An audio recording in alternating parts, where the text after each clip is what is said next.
Išnešti daiktus ir pagriauti. Aš tau neleisiu griauti savo turto, tol, kol nebus iš to teismo. Aišku, čia jie yra legalūs. Jie yra legalūs. Jie planuos. Dar aš nestau. Darbe pamačiau per vaizdo kamerą, kad yra visi suvažiavę. Matosi darbuotojai kažkokia ar statybų įmonė, tiksliai nesimato konkrečiai. Suvežė, kaip matom, sietkinę tvorą ir pradėjo iškrovimo darbus. Ir tada jau pradėjau pranešinėti visiems, žinoma, vyrui, kaimynams, kad pradėti vykdyti darbai. Ir šiandien matome, kad darbai yra vykdomi, uždėta tvora, mūsų neįleidžia pasiimti daiktų. Traktuojama, kad jau visus daiktus turėjome jau prieš tai įsiimti. Kada pareigūnai atvyko? Apie 9 val. Jūs jau kaip pargrįžot, jie buvo? Taip, aš kai iš darbo grįžau, jau jie buvo. Ir tvora buvo aptverta jau tuo metu? Taip. Ir žodžiu, visi gyventojai iš darbų, kas galėjo, kas iš karto.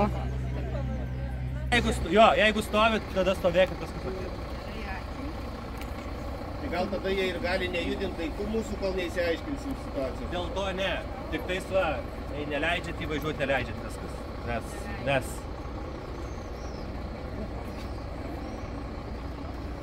Šiai dienai darbus pasiryžo vykdyti mažoji bendrija Vervečka.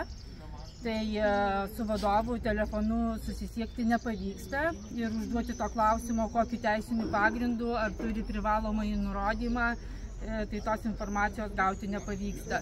Tai kaip matom, yra tvoros, yra nupjaustytos spynos, yra išnešami gyventojų daiktai ir sunkioji technika laukia, kada galės pradėti darbus.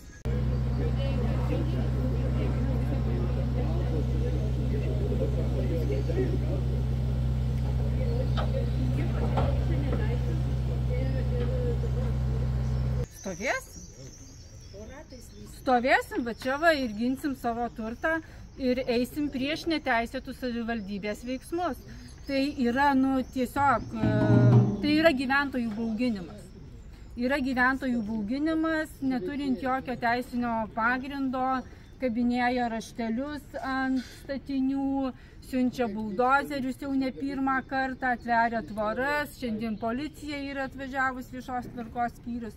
Tai yra gyventojų bauginimas. Linkėjimai Rakaičiui. Kalbėjome su Diana ir su Jurgita, lyg tai atrodo bendrą kalbą surasdavom, bet išeinam, įsiskirstom ir vėl viskas truktų iš pradžių, viskas iš pradžių. Na, kadangi tos bendros kalbos iš tų namų yra, tai noriu dar priminti ir pažymėti, kad su 65 namų vyksta diskusijos, vienas gyventojas nusigriovė, 2 gyventojai nusigriovė 2 sandėliukus, praeitą savaitę atėjo, apsikalbėjom, kokie neturėtų būti. Iš pradžių mes siūlėm paprastesnius variantus, bet gyventojai sako, mes galim investuoti juos ir daugiau, norim gražesnių, kad langinės būtų vienodos kaip ir prie tų daugiabučių ir panašiai.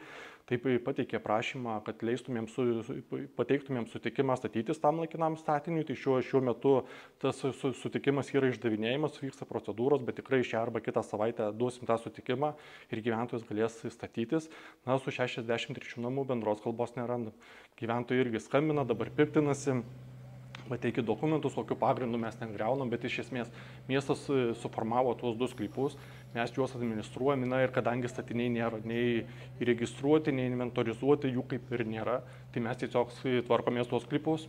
Kokį receptą matote iš šios situacijos? Na, nežinau, man atrodo, receptas paprastas. Mes net siūlom nugriauti gyventojams už savivaldybės lėšas tuos jų senus sandėliukus, kas jiems nekainuotų ir jie galėtų iš karto tuos pinigus, kurie galėtų būti skirti griovimui, vis tiek ar patys griausis, ar kažkas samdys, tai vis tiek yra pinigai, tai va tuos pinigus galėtų skirti tų sandėliukų naujų, tarkim, ar gražesniem, ar didesniem, ar kaip nori. Tai nežinau, čia tas recepto tokio nėra, gyventojai užsispyrę, nežinau kodėl, bet sprendimas yra priimtas griauti ir kitaip, noriu pasakyti gyventam, kad kitaip nebus.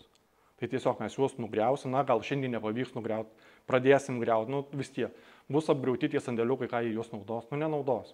Tai tiesiog aš tai noriu paminėti gyventojams, kad jums patiems nereikia griauti ir investuoti pinigų į jų griovimą. Mes čia miestas daro už visų mokėtojų mokesčius ir pinigus. Tai dabar žmonės, kurie ten, tarkim, prašiau gyvena Putinuose, už jūsų mokėtus mokesčius mes kokiem 5-4 žmonėm tvarkom aplinką, na tai irgi nėra sąžininga.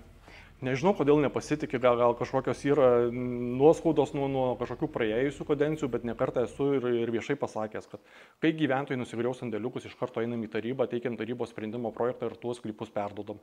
Nežinau, ko jie bijo, jie čia siūlo visokius susitarimus ir panašiai, bet įdomus tie susitarimai, kai mes buvom susitarę, kad savivaldybės administracija suformuos sklypus, tą ir padarėm, parengsim vizualizaciją, tą ir padarėm, na, gyventojai iki šiol, kai kurie nieko nepadarė, išskyrus tuos kelis, kurie nusigriovė, pasistatė arba statosi. Mes priėmėm sprendimą tikrai.